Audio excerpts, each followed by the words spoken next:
Hi, I'm Julie Ulrich. I'm an American. I live in France and I spend my life with horses. I love horses. I spent a whole life doing it, of all kinds of things, coaching, riding, teaching, and competing up and down the United States and now in France too. But mostly I like to teach. And today what I want to talk about is teaching. I have my own ideas about teaching riding, and they're not exactly the same kind of ideas that everybody has. If you're a riding teacher, you probably will like watching this for additional ideas. If you're a student, you might like to watch also, because a student is very interested in the way he's being taught. I like to teach riding because I like horses. Horses can receive a huge benefit from a well-taught rider. And I think that that has got to be the priority in teaching, so that when you're teaching a rider, you really are training the horse. The rider gets a great enjoyment out of this, more so than an enjoyment out of being critiqued for his style or whether or not he won or did not win, because I assume everyone begins to ride because they love horses. And most people teach because they love horses also. Some people teach to make an income, but the income is far less important than the impact that they have on the horses that they handle and the riders that they handle. In order to teach a rider, one has to consider constantly the horse that they're sitting on.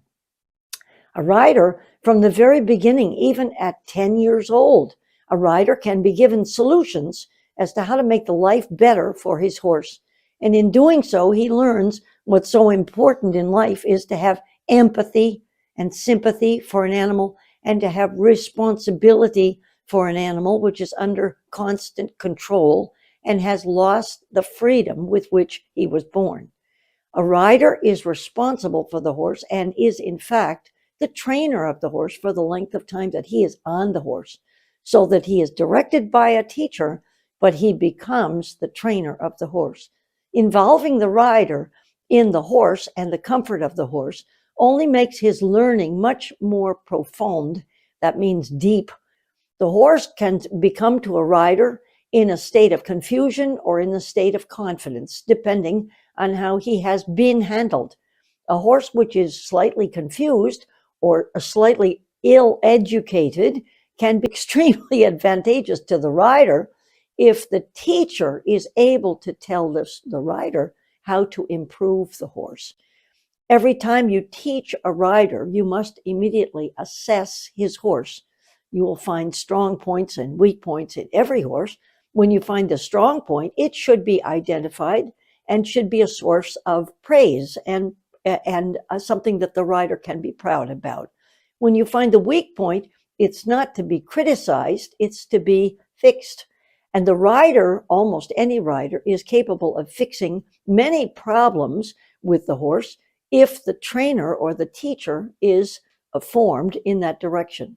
The point is to ride the horse in such a way that the rider provides a benefit to the horse.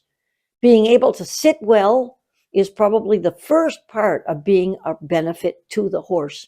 And in that way, most riders should be lunged, and they should be lunged with no reins, possibly with no stirrups, depending on the horse, not if it makes the horse uncomfortable. So the first jobs of the trainer are to provide the rider with a good seat, good use of the aids, and the right timing of the aids. Then the rider is in a good position to start using dressage in order to make the horse physically more comfortable. That would be more supple, more elastic, and more rhythmic in his moving.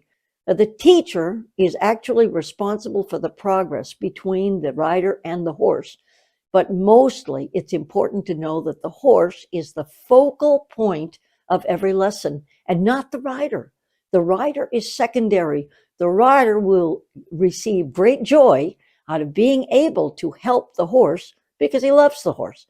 And that is the secret to having a happy student and a happy horse.